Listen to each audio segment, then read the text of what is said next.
네, 반갑습니다.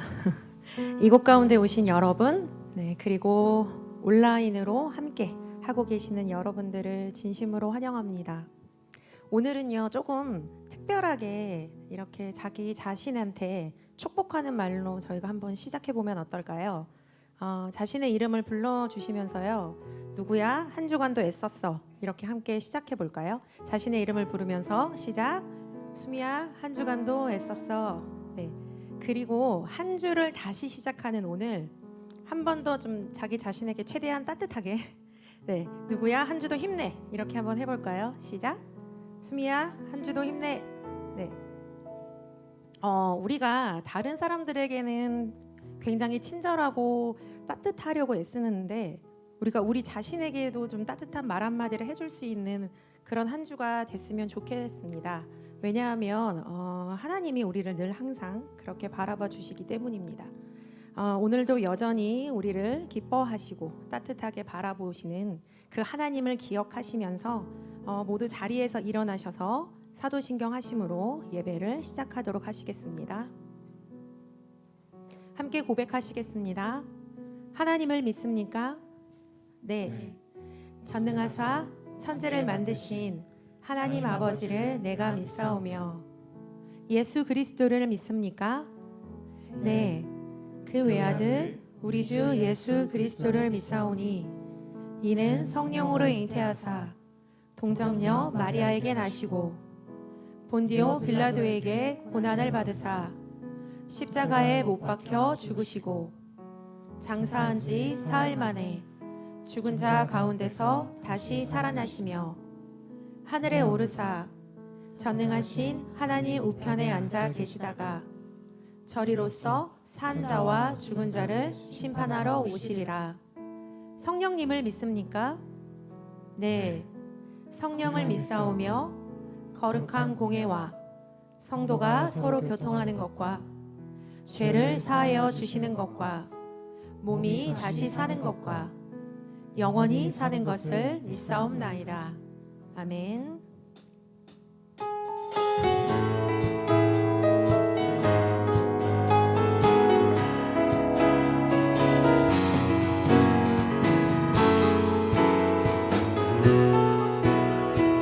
우리 함께 고백합시다. 내게 대단한 믿음 없어도 주를 따를 만한 용기와 힘 없어도 나의 연약함 사용하시는 주님 나의 삶을 완성하시네. 우리 가사를 처음부터 함께 고백합시다. 내게 대단한 믿음 없어도 주를 따를 만한 용기와 힘 없어도 나의 연약함 사용하시는 주님 나의 삶을 완성하시네. 모든 생활 속에 주와 동행하네. 말하지 않아도 나의 마음을 아시네. 날 위해 보이신 사랑이 오늘도 날 살게 하시네. 나를 이끄시는 주님만 따라가네. 우리 이 절로 함께 나의 하루를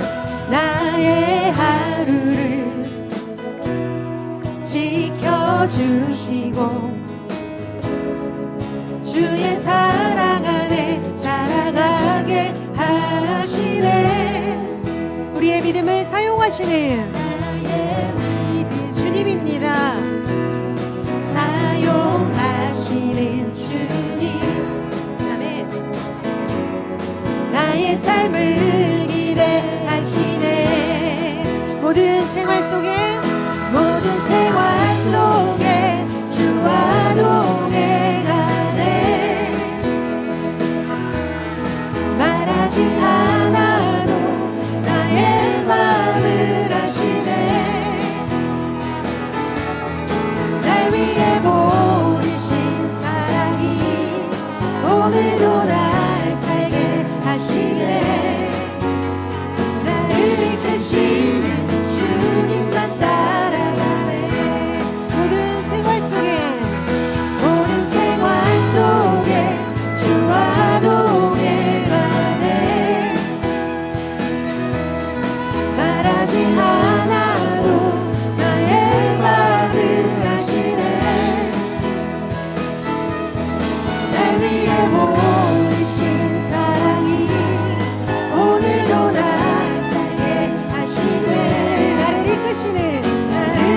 이끄시는 주님만 따라가네. 우리를 이끄시는 주님만 따라가네. 주님만 따라갑니다. 아멘.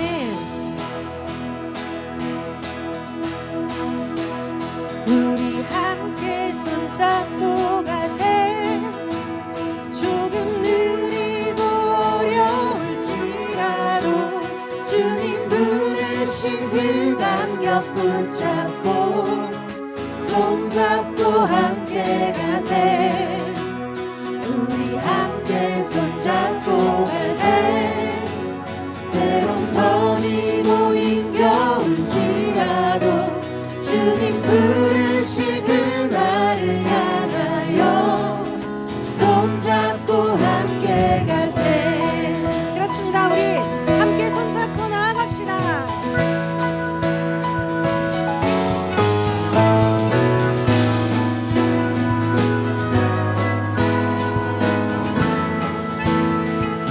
우리 걸어가는 이 길이 결코 저음 받는 길은 아니야. 수천 년 동안 온 땅 곳곳에서 주님 가린 흔적 있으니 우리 걸어가는 이 길이 낯설고 두려워 보일지라도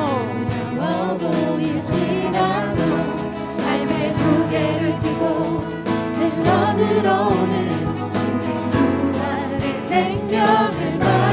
우리 함께 고백합시다. 우리 함께 손잡고 가세. 조금 느리고 어려울지라도 주님 부르신 그 감격 붙잡고 손잡고 함께 가세. 때론 더디고 힘겨울지라도 주님 부르실 그날을 향하여 손잡고 함께 가세. 우리 처음부터 함께 고백할까요? 우리 걸어가는 이 길이 결코 저음 받는 길은 아니야. 수천 년 동안 온 땅 곳곳에서 적 있으니 우리 걸어가는 이 길은 낯설고 두려워 보일지라도 삶의 무게를 들고 주님의 그 부활의 생명을 바라봅시다. 아멘. 우리 함께 고백합시다. 우리 함께 손잡고 가세. 조금 느리고 주님 부르신 그 감격 붙잡고 손잡고 함께 가세. 우리 함께 손잡고 가세. 때론 더디고 힘겨울지라도 주님 부르실 그날을 향하여 손잡고 함께 가세. 우리가 오늘도 의지하는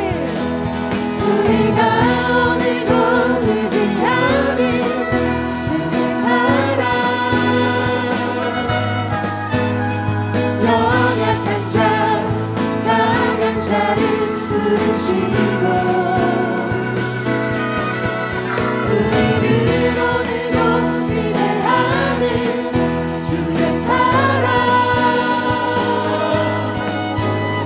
서로 함께 의지하며 가리라.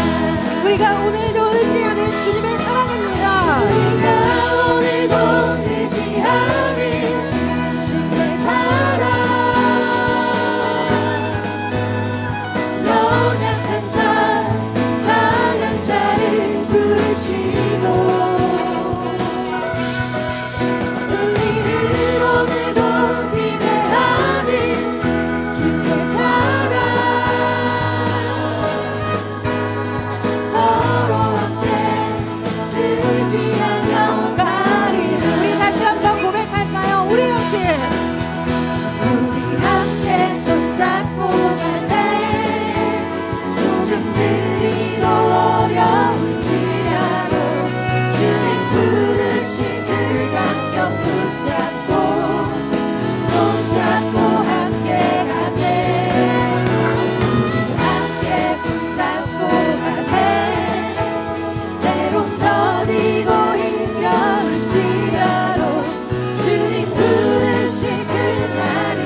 있고 우리의 생명이 있음을 고백합니다. 우리 이 시간에 함께 기도하면 좋겠습니다. 아무것도 보이지 않는 막막한 가운데서 폭풍 가운데서도 우리를 인도하시는 하나님께 우리의 삶을 맡기기 원합니다. 십자가가 우리의 생명이 되고 십자가가 우리의 소망이 됨을 다시 한번 고백하게 해달라는 기도를 하면 좋겠습니다.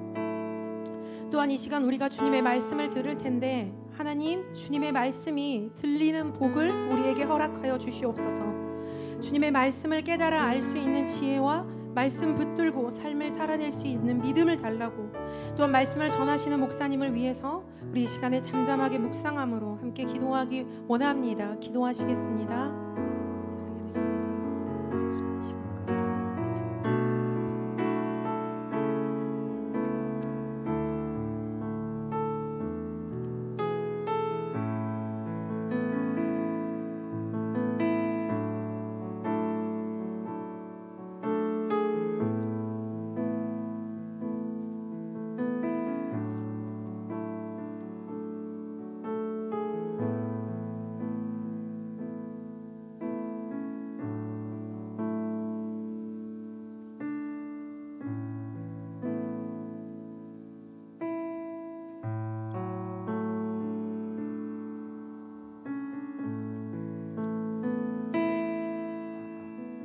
이어서 목자단을 축복하는 시간을 가지겠습니다.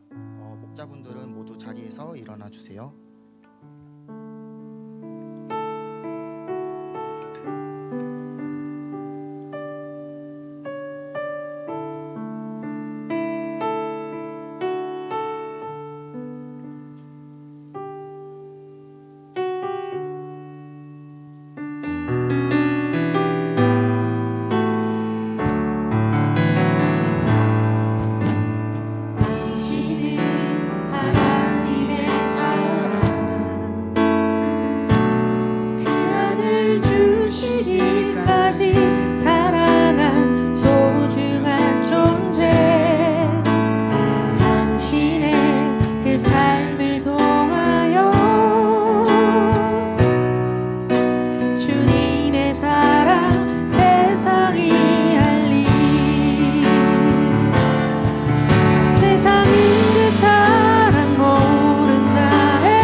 목사님의 기도로 축복을 마치겠습니다.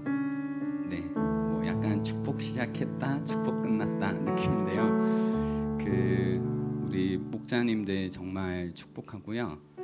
방금 축복송으로서 담아드렸던 내용처럼 세상은 그 사랑 모른다 해도, 세상까진 모르겠고 그죠?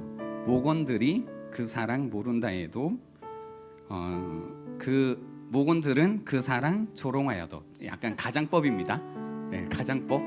우리 목원들 그렇지 않지만 당신 안에 감추인 보석 같은 사랑이라는 이제 이 가사였는데요.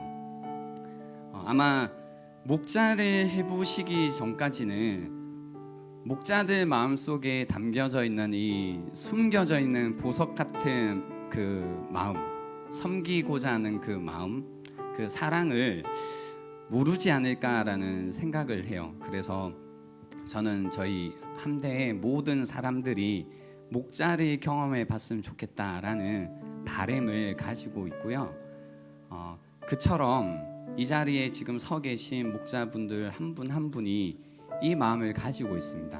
때때로 이 마음이 잘 표현되지 않고 또 낙심될 때도 있고 또 스스로의 어떤 부족함으로 인해서 힘들다라고 느낄 때도 있지만 분명한 것은 이 마음이 있다는 겁니다. 그리고 이 마음으로 하나님께서 맡겨주신 목원들을 섬기고 있다는 겁니다.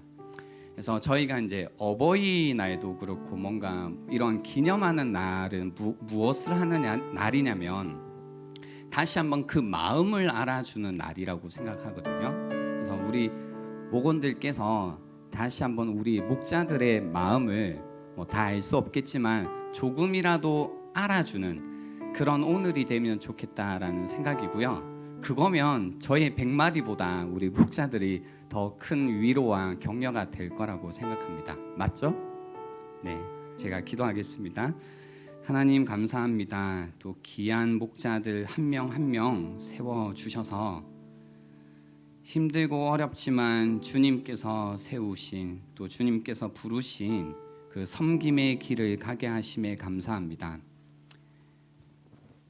주님께서 부어주신 그 귀한 마음 지키고 싶어서 또 그 마음대로 살고 싶어서 애써 보지만 그렇지 못해 안타까울 때가 많이 있습니다. 그러나 주님, 우리 마음 가운데 있는 그 보석 같은 사랑을 주님께서는 보고 계신 줄 믿습니다. 우리로 하여금 그 마음을 허락해 주셨으니 그 마음으로 끊임없이 계속해서 맡겨주신 목원들을 섬기게 하시고 사랑하게 하시고 또 그 사랑의 마음이 전달될 수 있도록 도와주셔서 한 목장 한 목장이 주님께서 꿈꾸신 아름다운 교회의 모습이 나타날 수 있도록 도와주시옵소서. 감사드리옵고 예수님의 이름으로 기도드립니다. 아멘.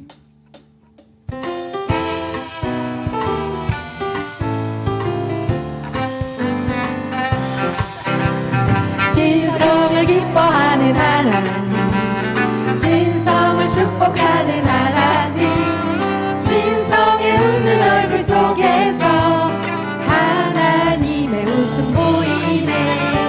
진성의 길을 아는 하나님, 진성의 마음을 아는 하나님, 진성이 행복할 수 있도록 하나님 돌보시네. 그 하나님 신실하시고 그 많은 사랑 진성에게 주길 원하네. 그 하나님 하늘에 쌓인 새로운 소망을 진성에게 준다네. 그 하나님 신실하시고 그 많은 사랑 진성에게 주길 원하네. 그 하나님 하늘에 쌓인 새로운 소망을 진성에게 준다네. 진성에게 준다네.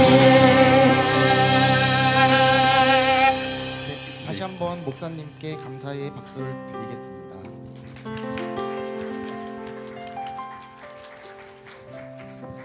감사합니다. 뭔가 기분이 좋으면서 좋네요. 네, 친구 같고 좋네요. 네, 계속 그렇게 지내봐요 우리. 네, 좋습니다. 다시 한번 너무 감사드리고요. 네, 아까 전에 표현했던 거하고 동일한 것 같습니다. 그냥 조금이라도 잘 표현하지 못해도 마음을 알아주신다면 그게 위로와 격려가 되지 않을까 싶습니다. 오늘 우리에게 주시는 하나님의 말씀은 누가복음 8장의 말씀입니다. 누가복음 8장 22절부터 25절까지 말씀을 함께 보도록 하겠습니다.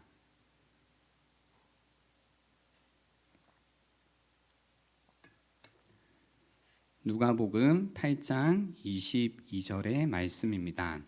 하루는 제자들과 함께 배에 오르사 그들에게 이르시되 호수 저편으로 건너가자 하시매 이에 떠나 행선할 때 예수께서 잠이 드셨더니 마침 광풍이 호수로 내리침에 배에 물이 가득하게 되어 위태한지라.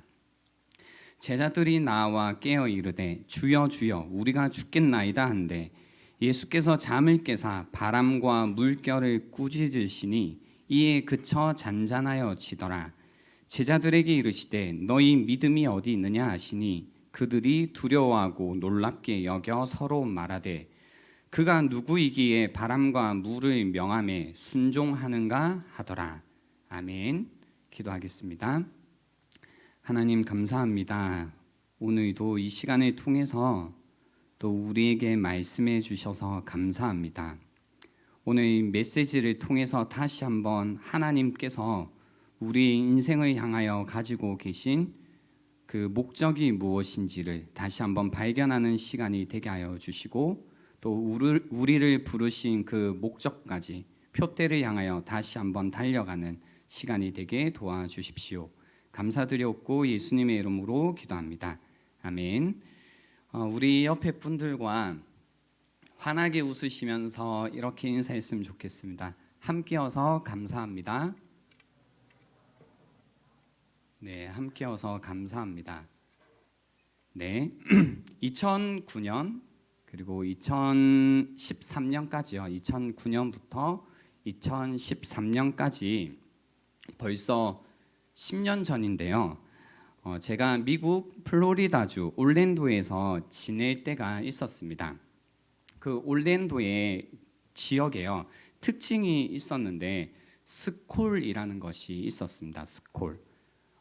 스콜이 뭐냐면요. 소나기 같이 지나가는 비라고 생각하시면 되는데요.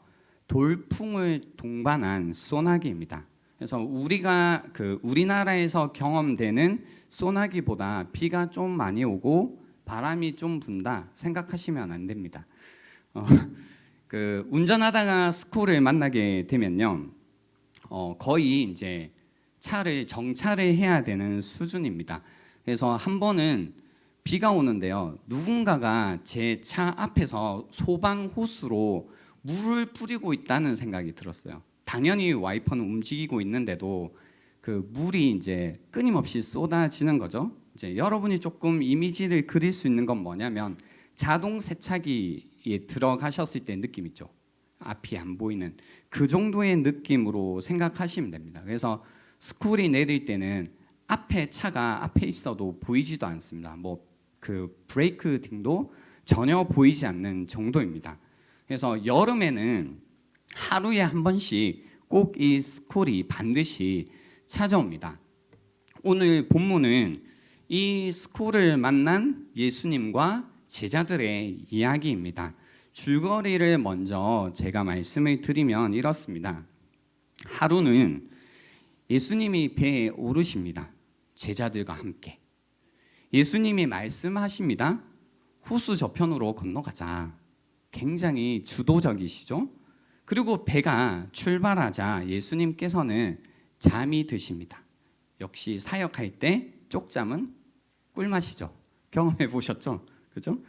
마침 이제 예수님이 이제 쪽잠에 드시자 말자 마침 그때 광풍이 스콜이 강에 내리치고 물이 배에 차고 위험에 처하게 됩니다. 그래서 이제 뭔가 예상하지 못한 이제 이 광풍 가운데 제자들이 예수님께 나아가 굉장히 격양된 톤으로 깨우면서 이렇게 말합니다. 주여, 주여, 우리가 죽겠나이다. 이거보다 더 흥분을 했겠죠. 마가복음에서는 이 같은 이야기를 조금 다르게 표현했습니다. 마가복음 4장 38절에 기록되어 있는데요. 선생님이여, 우리가 죽게 된 것을 돌보지 아니하시나이까? 그죠? 예수님, 우리 죽게 됐는데 우리 신경 안 써요? 이런 이야기인 거죠. 그래서 예수님께서 깨어 바람과 성난 물결을 꾸짖으시죠. 이에 폭풍이 그치고 잔잔해집니다. 그 이후에 예수께서 제자들에게 질문을 하십니다. 어떤 질문이냐면요. 너희 믿음이 어디 있느냐? 너희 믿음이 어디 있느냐라는 질문이었습니다. 제자들은 답변하지 않습니다. 다만 두려워하고 놀라워합니다. 질문이 두려웠던 것이 아니라요. 창조주 하나님의 어떤 권위와 권능이 드러나자, 그죠? 두려웠던 겁니다. 그래서 이렇게 이야기가 마무리되죠. 그가 누구이기에 바람과 물의 명함에 그것들이 그에게, 예수에게 순종하는가라는 이 두려움과 놀람으로 이 이야기는 일단락됩니다. 여러분 그거 아시나요? 어떤 사건 혹은 그 뭔가 와 이런 일이 있구나라고 표현하는 기적이 성경에 기록되어 있다면 그것은 단순히 일어났기 때문에 뭔가 사건이 일어났다 또는 기적이 일어났기 때문에 기록된 것은 아닙니다. 이걸 여러분이 잘 아셔야 되는데요. 요한복음 21장 25절에 이런 말씀 있죠. 예수께서 행하신 일이 이 외에도 많으니 만일 낱낱이 기록된다면 이 세상이라도 이 기록된 책을 두기에 부족할 줄 아노라라고 하신 겁니다. 그러니까 우리가 아는 이 성경 가운데 예수님의 어떤 행적이라는 것들, 기적, 이적이라는 것들이 다 기록되어 있는 게 아니라요. 무언가 목적을 가지고 기록된 것만 있다라는 이야기죠. 그래서 단순히 일어났다라는 이유로 기록된 게 아니다라는 겁니다. 이 부분 이해가 되셨습니까? 예, 요게 이해가 되셔야지 그 성경에 기록되어져 있는 어떤 사건들은 그리고 기적들은 이적들은 그것이 놀라운 일이다를 전달하기 위함이 아니라 단순히 우리에게 무엇인가를 가르치기 위해서 기록되었다라는 의미로 받아들일 수 있습니다. 성경에 기록된 기적은 그래서요, 우리가 어떨 땐 직접 체험하지 못하더라도 그것이 기록된, 그죠? 예수님께서 행하신 일을 기록한, 그리고 전하고자 했던 메시지는 우리가 충분히 들을 수 있고 우리 삶 가운데 적용할 수 있고 그 기적을 통해서 변화시키려고 했던 예수님의 어떤 그 마음을 우리가 그대로 가질 수 있다는 겁니다. 한번 본문으로 들어가 볼게요. 오늘 이제 첫 번째는 잠자는 폭풍 속의 예수, 그죠? 잠자는 폭풍 속의 예수. 폭풍이라는 것이 있습니다. 성경에서 중요한 메타포인데요. 죽음과 파괴 그리고 혼돈을 상징합니다. 폭풍이라는 것은 죽음, 파괴 그리고 혼돈을 상징합니다. 여러분도 이제 이런 죽음, 파괴, 혼돈스러운 상황 속에 있을 때 와, 내 삶이 진짜 폭풍 같다. 이번 한 주간은 폭풍 같다.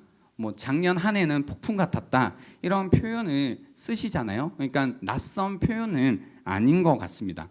여러분도 이런 폭풍 속에 있어 보신 적이 있으시죠? 예, 당연히 있으시겠죠.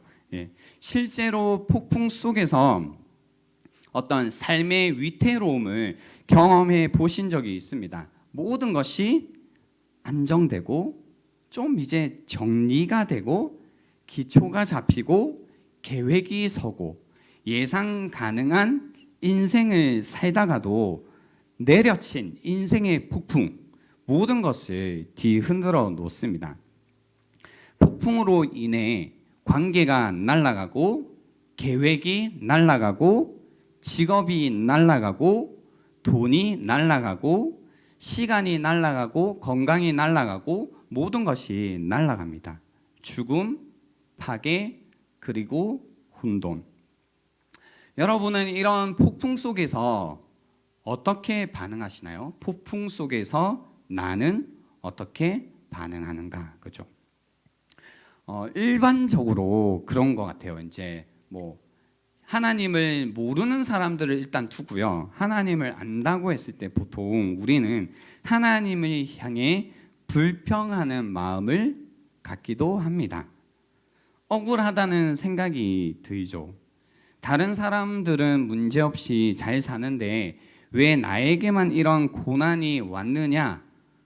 말로 다 표현하진 못하지만 하나님을 향한 분노가 있습니다. 꼭 이래야만 하느냐? 어떻게 하나님이 이런 일이 생기게 하시나?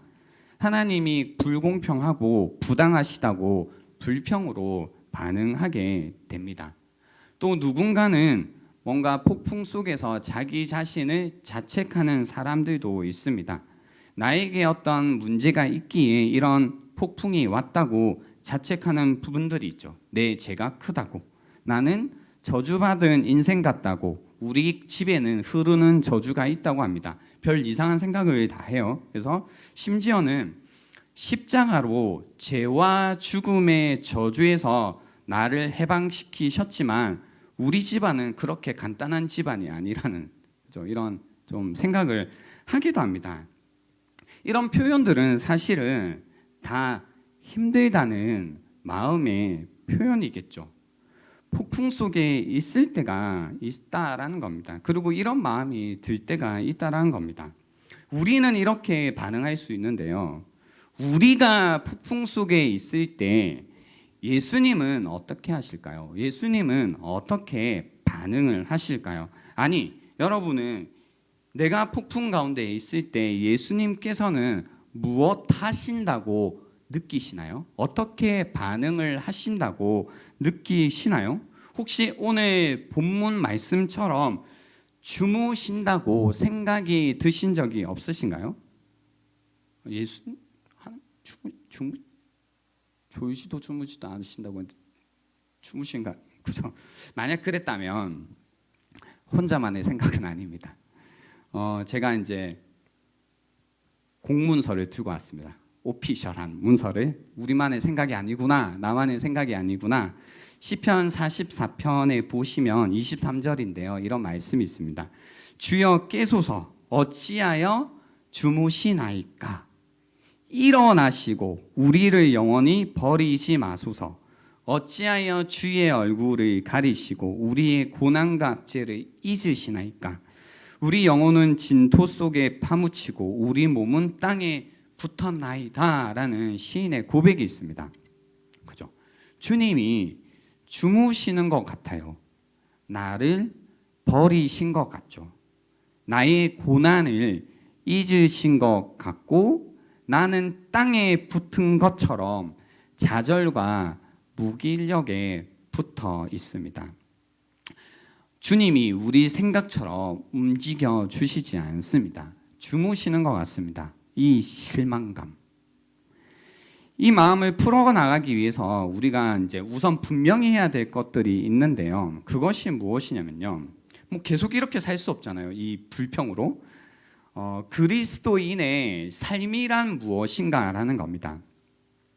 여러분은 이제 이런 게 있거든요. 이런 불평과 불만이라는 게 생길 때 일단 그 마음을 저는 인정하고 이해한다라는 식으로 이미 표현을 했습니다.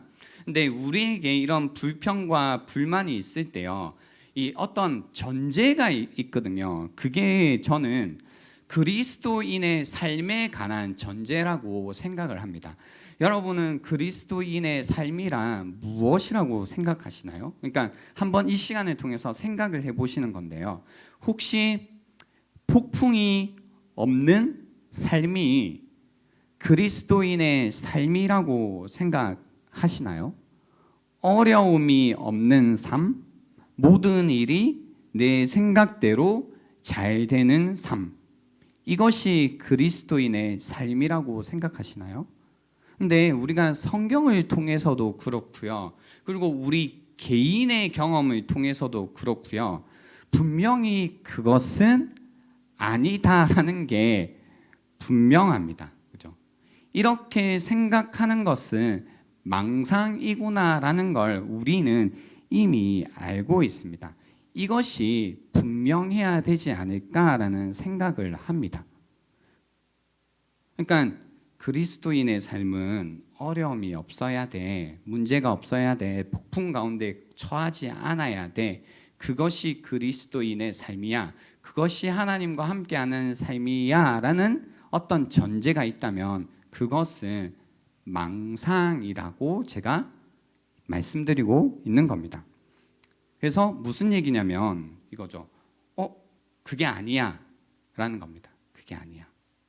오늘 배경인 호수, 갈릴리 호수로 추정이 되는데요. 이 갈릴리 호수는 원래 스콜, 이 폭풍이라는 것이 발생하는 지리적 특성을 갖고 있습니다. 그러니까 원래 그것이 발생하는 곳입니다. 마찬가지로 우리가 살아가고 있는 이 세상이라는 곳도요, 원래 인생의 스콜이라는 것이 발생하는 특성을 갖고 있다라는 겁니다. 우리가 살아가고 있는 세상은 원래 폭풍이라는 것이 내려치는 곳이다라는 겁니다. 그래서 그리스도인의 삶 가운데서도 예외가 아니라는 겁니다. 여러분 그거 아시나요? 구속사적으로 볼 때 우리는 이미 그러나 아직이라는 시대를 살아가고 있습니다. 이 시대 가운데서요. 그러니까 예수님의 초림, 처음 그분 예수님께서 오셨을 때와 예수님의 재림, 예수님께서 다시 오시는 이 사이의 기간을 이미 그러나 아직이라는 우리가 그 단어로 표현하는데요. 이 시기에는 그리스도인이라고 이런 세상의 특징을 초월해서 살아가지 않는다는 겁니다. 물론 나중에 예수님께서 재림하신 이후에 요한계시록에 표현된 대로 새 하늘과 새 땅에서는 이것과 다른 세상을 살겠지만 그 전에는 그렇지 않다는 겁니다. 요한복음 16장 33절에도 그래서 이렇게 예수님이 직접 말씀하셨습니다. 이제 여러분이 예수님이 직접 뭐라고 말씀하셨는지를 가지고 그리스도인의 삶이 무엇인지를 생각해 보실 필요가 있는데요. 이거죠. 이것을 너희에게 이르는 것은 너희로 내 안에서 평안을 누리게 하려 함이라. 여기까지는 거봐라. 그런 거 없어야 되는 거 아니냐 싶지만 세상에서는 보세요. 세상에서는 여기에서 세상은 방금 제가 묘사드린 이미 그러나 아직 이 시대에서는 너희가 환난을 당하나 담대하라. 내가 세상을 이기었노라라고 하시는 겁니다. 그러니까 이 문장을 잘 보세요. 내가 세상을 이겼기 때문에 환난이 없다가 아니라 너희가 환난을 뭐하나? 당하나? 내가 세상을 어떻게 하셨다고요? 이겼다고 하신 겁니다. 그죠? 그러니까 우리가 그 기독교 신앙을 잘못 이해하고 계신 분들이요. 아, 예수님께서 이제 세상을 이기셨대, 평안을 주신대. 그러니까 환난은 없어라고 이제 잘못된 어떤 삶의 신앙의 전제를 가지고 살아가시는데요. 예수님께서 직접 뭐라고 하셨냐면요. 세상에서는 너희가 환난을 당하나 폭풍이 내려치나 담대하라. 내가 세상을 이기었다고 하시는 겁니다. 그러니까 이 진리가 우선적으로 여러분이 받아들이기가 힘들 수는 있지만 이 진리를 여러분이 넘어가서는 어떤 것도 듣기가 사실 힘든 겁니다. 그러니까 결국 예수님이 우리에게 가르치고자 하셨던, 그리고 심지어 오늘 이 사건을 통해서 우리에게 들려주고자 하시는 메시지도 이 전제가 바뀌지 않는 한 여러분이 들을 수 없다라는 겁니다. 그래서 아셔야 됩니다. 너희가 환난을 당하나 담대하라. 내가 예수께서 세상을 이기셨다라는 겁니다. 그래서 지금 여기에서는요, 우리는 폭풍을 맞이합니다. 네, 결정적으로 말씀드린 겁니다. 우리는 지금 여기에서 폭풍을 맞이합니다. 병에 걸리고 재정적인 어려움을 겪고 관계의 문제로 마음이 깨어지기도 합니다. 여러분도 그러고 계시지 않나요? 그죠? 이 폭풍을 맞이합니다. 그래서요, 보세요. 이것이 여러분이 잠시라도 그 전제를 가지고 오늘 본문을 보신다면 오늘 사건은 이런 실제적인 내 삶, 나의 현실 세계에서 우리가 그리스도인으로서 어떻게 살아가야 하는지 가르침을 우리가 받을 수 있다는 겁니다. 그러니까 뭔가 좋을 때, 아무 문제가 없을 때 받아들이는 기독교 신앙이 아니라 정말로 피할 수 없는 폭풍 속에서 우리가 그리스도인으로서 어떻게 살아가야 되는지를 정말로 오늘 본문을 통해서 배울 수 있다는 겁니다. 본문 속에서 우리에게 예수님께서 던지시는 질문이 있으십니다. 그게 무엇이냐면 이겁니다. 너희 믿음이 어디 있느냐라는 질문입니다. 우리 옆에 분들에게 이렇게 한번 질문을 던져 주시면 좋겠죠? 네 믿음이 어디 있니?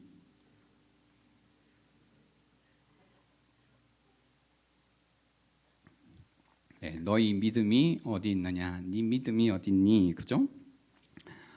이 질문은요. 어떤 질문이냐면 이겁니다. 폭풍 속에서도 나를 신뢰할 수 있겠니? 라는 질문입니다. 폭풍 속에서도 예수를 신뢰할 수 있는가? 그죠? 폭풍 속에서도 나를 신뢰할 수 있겠니? 우리는 이 질문을 들으면요. 보통 오해합니다. 그죠? 폭풍 속에서도 나를 신뢰할 수 있겠니? 왜냐하면 이제 우리는 이런 질문들을 사람들을 통해서 혹은 나의 관계 속에서 받아봤거든요. 그러니까 이렇게 많이 오해합니다. 근데 이건 아닌데요. 뭐냐면 성숙하고 깊은 관계를 맺는 것이 어려운 이제 두려운 거죠. 남자가 있습니다. 그래서 상대방을 이제 자신의 연인을 끊임없이 시험합니다. 이래도 내가 좋니? 그죠? 이래도 내가 좋니? 이렇게까지 내가 너에게 해도 날 안 떠날 거니? 그죠? 그러니까 사실 남자는 버림받기를 바라고 있을 수도 있습니다. 왜냐하면 그게 마음이 편하기 때문입니다. 늘 버림받았던 어떤 과거의 트라우마든 뭐든 자신의 마음속에는 내가 언젠가는 버림받을 수 있다라는 믿음 때문에 그죠? 계속 상대방이 언젠간 넌 떠나겠지, 떠날 수밖에 없겠지 라는 이제 불안함이 있잖아요. 그러니까 계속 뭐예요? 너 이렇게 해도 안 떠날 거야, 이렇게 해도 안 떠날 거야, 나 이렇게까지 한다, 나 너 앞에서 트럼할 거야, 나 너한테 방귀 낄 거야, 얘도 내가 좋아, 뭐 이런 유치한 장난에서 시작해서 나중에 굉장히 심각한 어떤 모습까지 보이면서 이래도 나를 떠나지 않을 거야 라는 걸 시험합니다. 그리고 결국은 자신을 떠나기를 바라는 거죠. 왜냐하면 그게 마음이 편하기 때문입니다. 그냥 한 단어로 얘기하면 불안정, 애착을 가지고 있는 사람의 모습입니다. 우리가 이제 이런 사람들과 관계 속에서 들었던 질문이죠. 폭풍 속에서도 나를 신뢰할 수 있겠니? 그러니까 우리가 이걸 하나님에게도 이렇게 생각을 한다고요. 폭풍 속에서도 나를 신뢰할 수 있겠니? 라는 질문을 꼭 그렇게까지 나를 시험해서 내 마음을 하나님은 아셔야 되는가? 라는 식으로 우리는 이해하는데요. 그건 아니다라는 걸 먼저 말씀드립니다. 폭풍 속에서도 나를 신뢰할 수 있겠니? 이것은 우리가 살아가야 하는 이 현실의 폭풍 속에서, 이 고통의 폭풍 속에서, 슬픔의 폭풍 속에서, 괴로움의 폭풍 속에서도 주님을 신뢰하라는 것입니다. 예수님과 함께라면 이 폭풍을, 이 삶을 지나갈 수 있다라는 이야기입니다. 우리의 키를 넘어서는 파도가 칠 때 우리가 너무나 불안해서 흔들리겠지만 우리의 마음이 그래서 하나님께서 날 왜 버리시나라는 이런 마음이 들 수 있지만 그런 생각이 들 때에 주님을 신뢰하라라는 이야기다라는 겁니다. 오늘 본문에서도 제자들은 예수님께 이렇게 외칩니다. 주여 주여 우리가 죽겠나이다. 주여 주여 지금 우리가 죽겠나이다. 예수님께 나아갑니다. 그래서 24절에 이렇게 기록되어 있습니다. 예수께서 잠을 깨사 바람과 물결을 꾸짖으시니 이에 그쳐 잔잔하여 지더라는 거죠. 예수님께서 깨어서 바람과 성난 물결을 꾸짖으시죠. 이에 폭풍이 그치게 됩니다. 잔잔해집니다.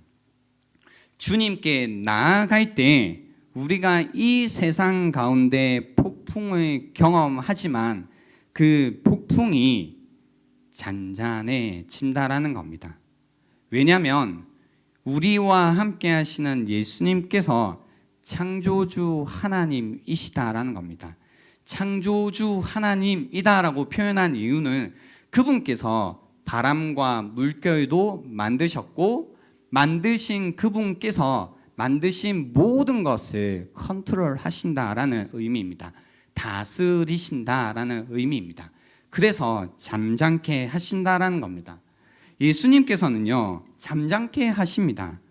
우리가 경험하는 죽음의 그 폭풍을 그분의 죽음으로 잠잠케 하셨습니다.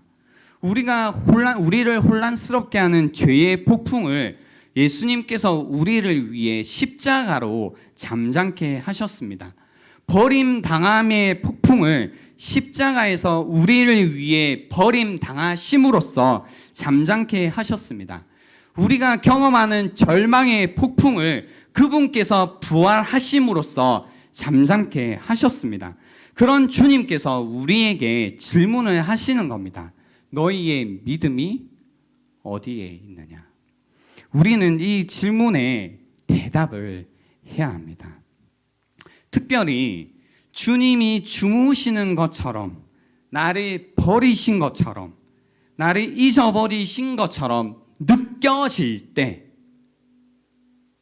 그렇게 내가 느낄 때 그분을 신뢰할 수 있는가를 물어봐야 됩니다. 너희 믿음이 어디 있느냐? 너희 믿음이 어디 있느냐?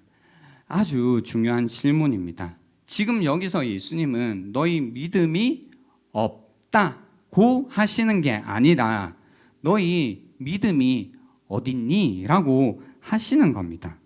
여러분, 믿음은 느낌이 아닙니다. 그냥 나 믿는 느낌이 들어, 난 믿을 수 있겠어, 이런 게 아닙니다. 그래서 뭔가 이 느낌이 어려운 상황 속에서 뭔가 인생의 폭풍 속에서 그냥 이 믿음이 마치 자동처럼 딱 켜지는 게 그런 게 아닙니다.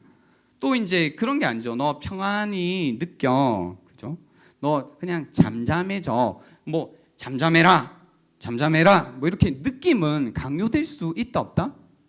없습니다, 그죠? 느낌이란 건 강요할 수 없습니다. 평안해 한다고 해서 되는 게 없습니다. 그럴 수 없습니다. 그래서 믿음이란 이런 게 아니라는 겁니다. 그럼 믿음은 뭘까라고 할 때 이런 이제 예화를 먼저 들고 설명을 드릴게요.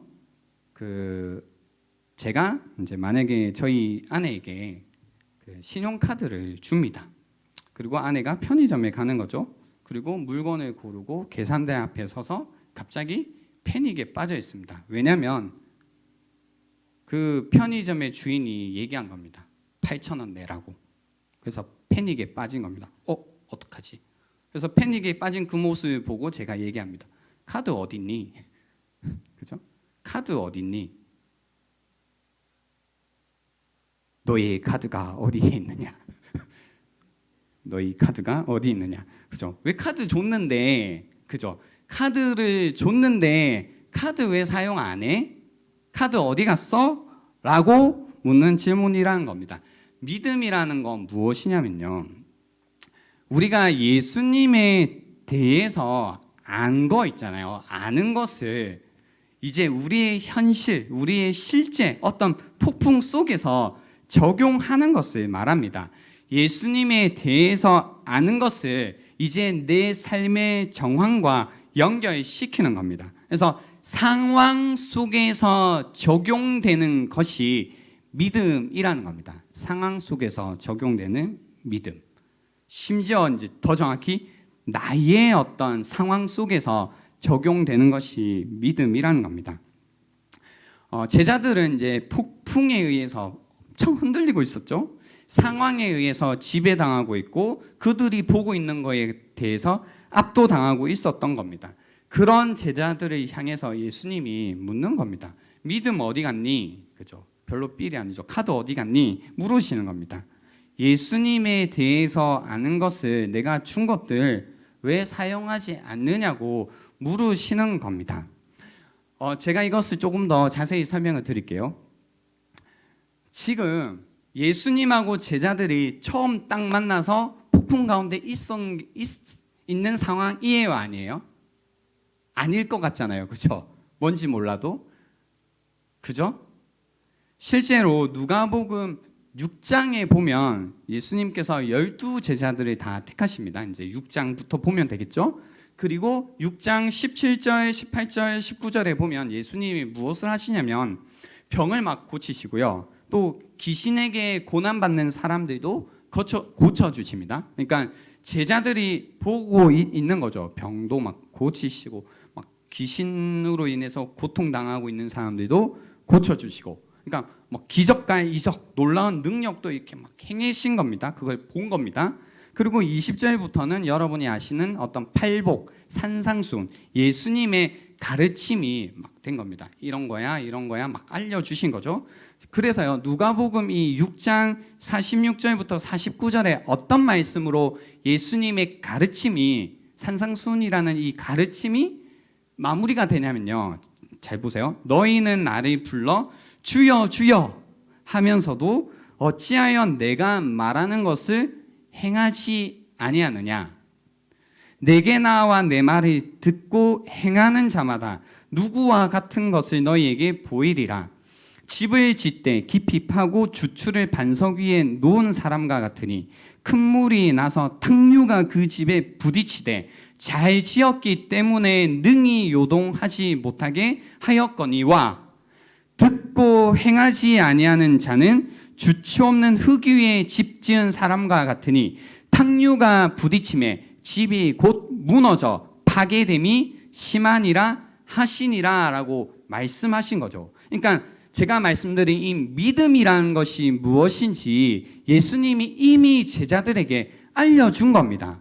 너희가 들은 거, 너희가 본 거, 나에 대해서 본 거, 그거 이제 행해야 된다고, 너희 상황 속에서 적용해야 된다고, 그게 믿음이라는 이야기를 이미 해 주셨어요. 굉장히 명확하게.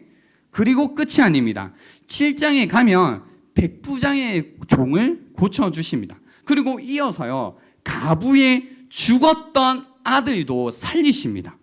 그리고 8장에 오면요, 각성과 마을에 두루 다니시면서 하나님의 나라를 선포하시고 복음을 전하시고, 이제 12제자들과 함께요, 악기를 쫓아내시고 병을 고치십니다.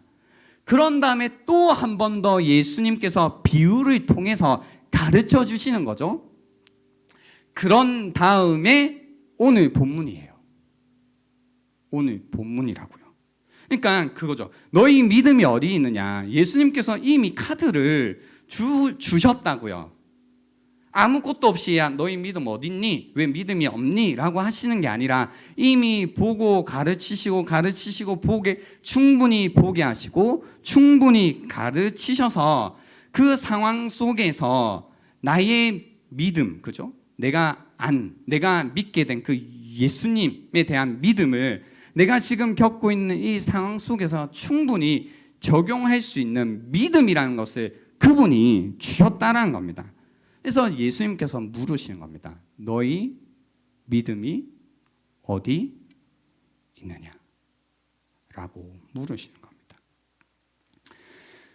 그래서 그리스도인들은요, 폭풍이 올 때 물어야 됩니다. 어떤 질문이냐면, 내가 믿는 예수님은 누구이시지? 나는 지금까지 성경을 통해서 또 이런 설교 시간을 통해서 어떤 하나님에 관해서 배웠지? 그리고 나의 이 신앙의 여정 가운데서 나는 어떤 하나님을 보면서 왔지를, 사실은 여러분이 그 믿음을 지금 현재 겪고 있는 폭풍 가운데 적용하셔야 된다는 겁니다. 그것이 이제 믿음이라는 겁니다. 이제 결론을 내려고 하는데요. 오늘 이제 말씀을 준비하면서요, 처음에 약간 이제 그 폭풍이라고 할 때 제가 현재 막 엄청 막 죽음의 공포라든지 뭔가 혼돈스럽다든지 뭐 삶이 막 파괴되거나 그러지는 않아서요, 이 폭풍이라는 거에 관한 감이 약간 멀어져 있다는 생각이 들었어요. 그래서 설교를 할 때 자칫 잘못하면 실제로 폭풍 가운데서 엄청 힘들어하고 어려워하는 사람들에게 저 멀리 서서 야 폭풍 그까짓 거 뭐 이런 태도가 나올 것 같은 두려움이 들더라고요. 그래서 이제 이런 마음으로 이 설교를 전하지 않게 해달라고 이제 기도하는 마음이 있었는데요. 폭풍이 왔습니다. 오늘 아침에요. 어제 밤에 늦게까지 그 이제 설교 준비를 하고 새벽까지 준비를 하고 그 막 피곤하더라고요. 그래서 자고 정리를 내일 할까 하다가 아니야 참고 정리를 하자 해서 제가 이제 정리하는 마음에 그 아이패드 메모장에다가 정리를 끝까지 꾹꾹 참으면서 이제 다 하고 집에 갔죠. 오늘 아침에 이제 그 메모장을 켜서 이제 저희 워드로 옮기려고 켰는데 이렇게 팔이 그 잘못 눌러져 있었나 봐요. 근데 왜 안 보이지? 파일이? 두 번, 세 번 하긴 했는데 파일이 정리된 파일이 삭제가 된 거죠. 이런 폭풍이 왔다. 그러니까 정리가 안 된 거면 별로 아깝지도 않았을 텐데 정리를 굳이 열심히 해뒀다 보니까 정리를 하고 나면 그 전에 이제 것들은 좀 저희가 이제 버리잖아요. 그러니까 갑자기 정리된 게 없으니까 이거 어떻게 해야 되지? 그래서 애꿎은 그거 하나요? 그거 맥은 커맨드랑 G를 누르거든요. 되돌리기 문서에서 괜히 눌러보는 거죠. 된다 안 된다? 안 되지 아무 소용이 없죠. 괜히 눌러봐요 커맨드 G. 그래서 이제 그 생각이 난 겁니다. 폭풍. 그래서 막 웃음이 나오는 거죠. 그게 막 웃었습니다. 제가 교육자실에서 막 웃고 있으니까 옆에 있는 다른 이제 목사님들이 왜 무슨 좋은 일이 있냐고 하셔서 아니라고 어제 늦게까지 정리한 설교가 날라갔다고 그냥 웃으면서 얘기했죠. 그래서 그럼 오늘 설교는 지통 계시냐고 이제 이야기하시는 거죠.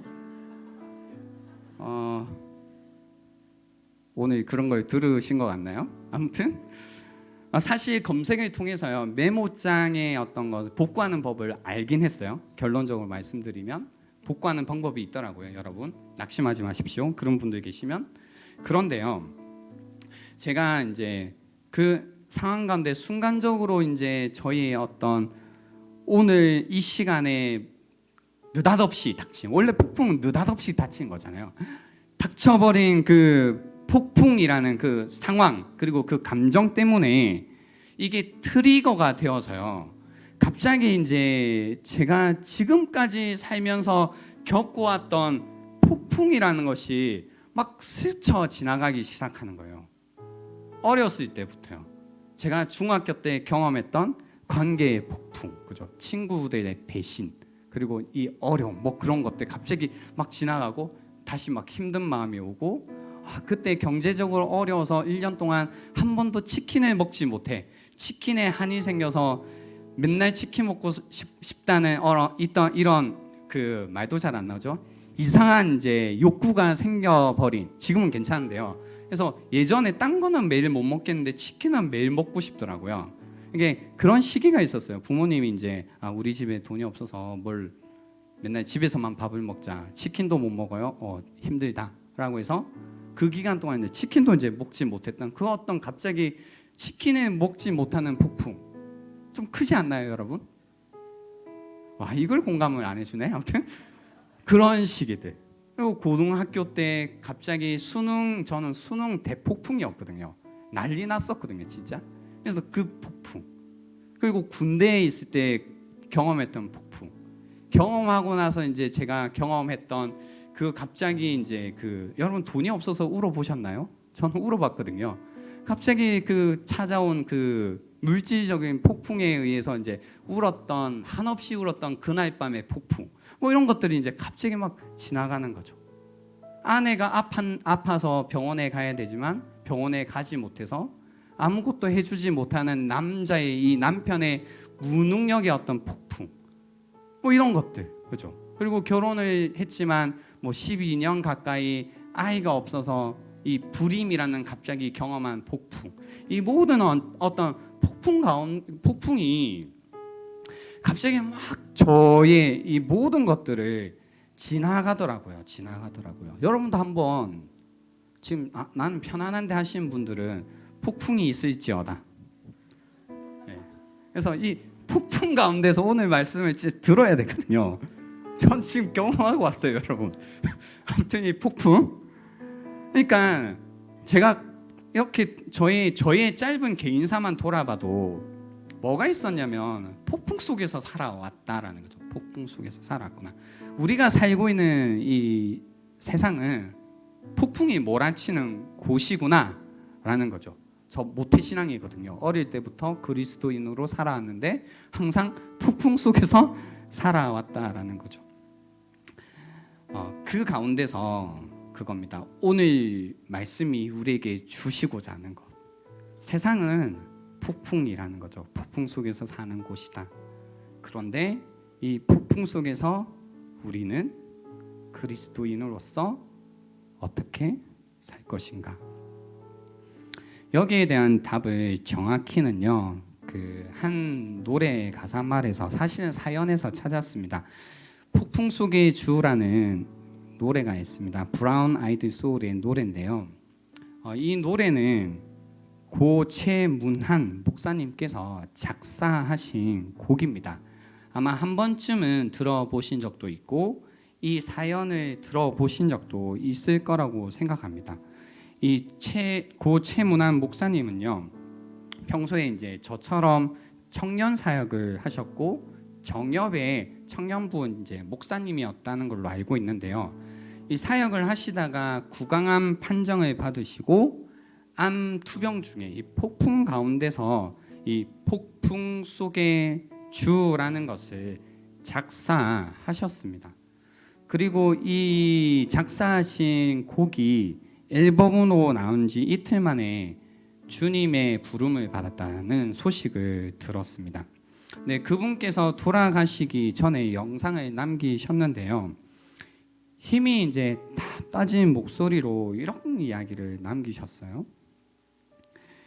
건강을 잃고 소망도 약해지고 믿음도 흔들리는 상황에서 가장 목사다운 삶이 무엇인가를 고민하게 되었을 때, 목사다운 삶이란 가장 목사답지 않은 모습일 때 목사다울 수 있다는 것을 알게 되었다. 예수님께서도 십자가에 못 박혀 가장 예수님답지 않은 모습이었지만 그것이 가장 예수님다운 예수님이셨다라는 말씀을 남기신 겁니다. 그리스도인의 삶이란 가장 그리스도인다울 수 없을 때, 언제죠? 폭풍 속에 있을 때, 우리의 믿음이 연약해질 수밖에 없을 때, 우리가 쓰러질 수밖에 없을 때, 다시 돌아서고 싶은 그때, 그 폭풍 가운데 있을 때 가장 그리스도인다워야 한다라는 겁니다. 그 가장 그리스도인답다란 건 무엇이냐면 가장 하나님을 신뢰할 수 없는 그때 하나님을 신뢰하는 것이라고 생각합니다. 한 가지, 그 주님을 믿는 것이라고 생각합니다.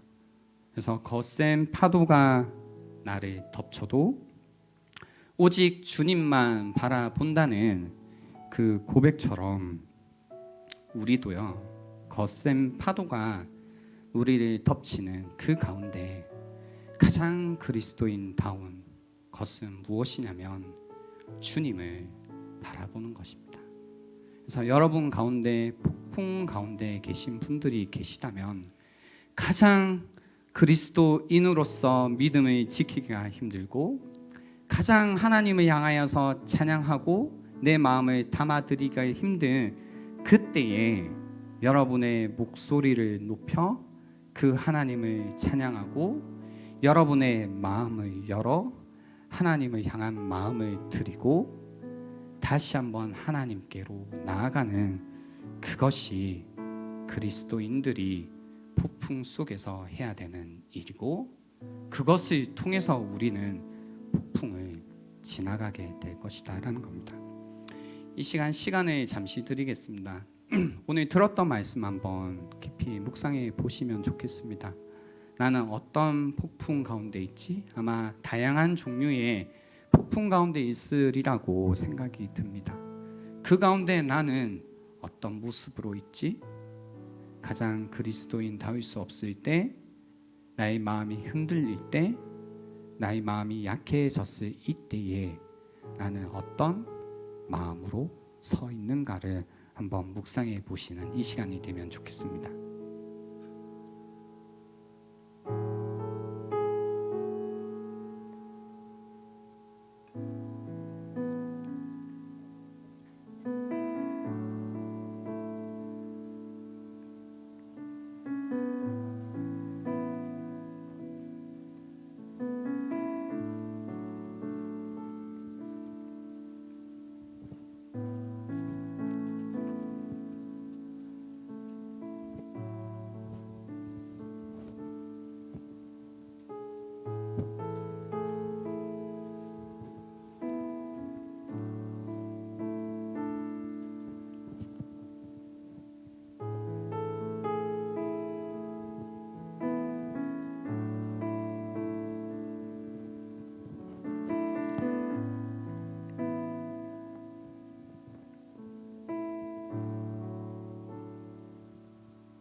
잔잔하던 내 바다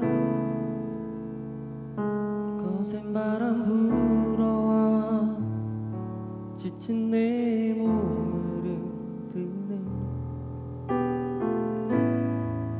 고요하던 내 맘은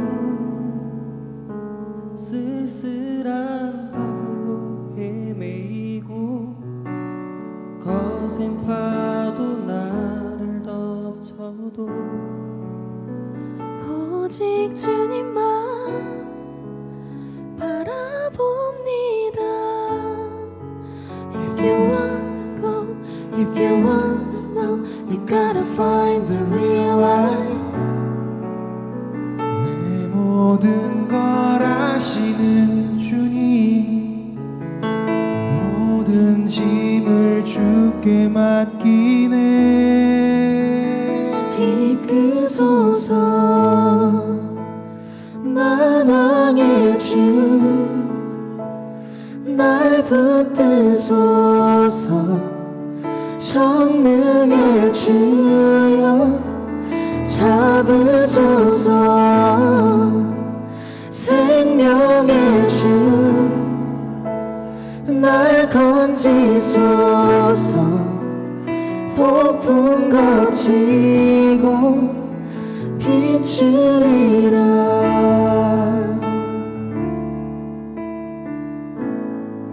작고 약한 나의 마음 오늘도 안으시는 내겐 한없는 그 사랑. 내 마른 가지처럼 한없이 지쳐만 가던 삶에 빛이 되신 주님 오셔서 상한 나의 마음 감싸주시네. If you want go, if you want know, you gotta find the real light. 내 모든 걸 받으신 주님, 폭풍 속에 구원 되시네. 이끄소서 만왕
주소서.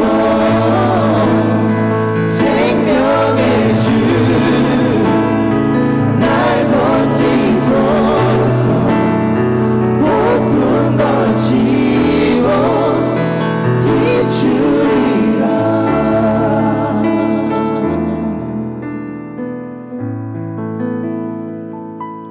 기도하겠습니다.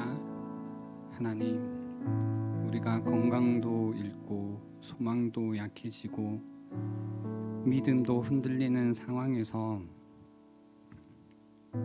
가장 그리스도인다운 삶이 무엇인지를 알게 하시고 가장 그리스도인답지 않은 모습일 때 내가 가장 그리스도인다울 수 있다는 마음으로 다시 한번 주님만 바라볼 수 있도록 도와주십시오. 다시 한번 주님을 신뢰하게 하시고 나의 믿음이 전능하신 하나님 아버지께 있음을 고백하게 도와주십시오. 나의 길을 넘는 거센 파도가 나를 덮쳐올지라도 다시 한번 주님을 바라보는 믿음이 이 시간 다시 한번 회복되는 시간이 되게 하여 주시고 그리하여서 고통의 신음과 울음을 넘어 주님의 이름을 높여 노래하는 우리의 삶이 되게 도와주시옵소서. 광풍을 고요하게 하사 물결도 잔잔하게 하시는 도다. 이 약속의 말씀이 우리에게 이루어지기를 소원하옵고 예수님의 이름으로 기도합니다. 아멘. 바빠 오늘까지 신청자를 받는다고 이제 알려졌거든요. 그래서 고민하시는 분들은 오늘까지 꼭 이제 신청을 해주시고요. 믿음이 좀 필요하다, 내가 믿음이 약하다 하시는 분들은 오늘 말씀처럼 아는 게 중요합니다. 아는 게 없으면 믿음이 없어요. 쓸 믿음이 없거든요. 그래서 그런 분들은 꼭 이번 기회에 신청하셔서 하나님께 카드 받는 그런 시간들이 되면 좋겠습니다. 또 이번 한 주간 지내실 때 또 폭풍 가운데서 지내셔야 되는 분들이 계시겠죠.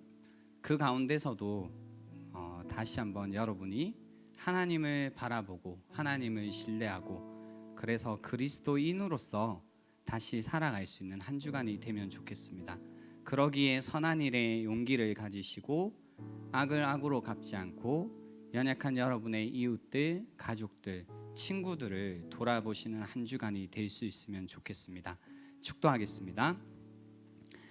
지금은 구원자 되시는 예수 그리스도의 은혜와 하나님 아버지의 변함없는 사랑과 성령님의 위로 교통하심이 이 자리에 머리 숙여 다시 한번 폭풍 속에서 주님을 바라보기로 결단하는 자들에게 지금부터 영원토록 있을지어다. 아멘.